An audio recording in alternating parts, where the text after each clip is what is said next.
Europe 1, bonjour, le journal des sports, Raphaël Duchemin. Et Jérôme Lacroix, à la une ce matin, il n'avait Dieu que pour eux. Les spectateurs du Parc des Princes ont fêté hier soir leur brelandas. Les trois stars, Cavani, Neymar, Mbappé, grands artisans du succès, référence du PSG hier soir en Ligue des Champions de football. 3-0 face au Bayern Munich, le message est clair.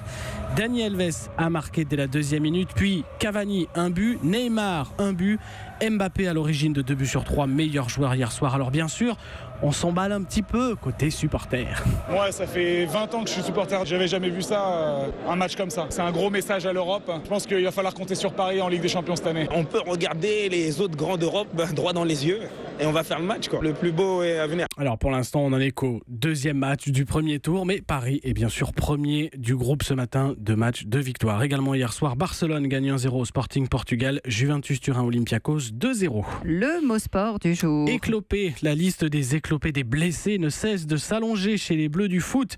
Paul Pogba, Ousmane Dembélé, Benjamin Mendy indisponibles pour les 2 prochaines échéances ô combien décisives.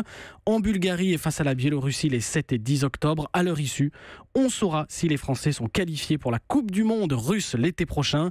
Didier Deschamps, le sélectionneur, annonce aujourd'hui les joueurs retenus en début d'après-midi. On verra peut-être le retour d'anciens du coup, comme Dimitri Payet. Qui c'est? L'histoire du jour. L'affaire, les critiques qui touchent en ce moment Paris 2024. Le voyage de la délégation française au Pérou pour l'attribution des JO a coûté 1,5 million d'euros, dont une partie d'argent public, révèle Mediapart. 320 personnes, alors qu'il s'agissait simplement de confirmer la victoire parisienne. Polémique injuste, répond Tony Estanguet ce matin dans Le Parisien. S'il reconnaît la somme, il explique qu'elle ne comprend pas que les voyages des invités, mais aussi les visites de préparation ou encore la réalisation des films de la candidature.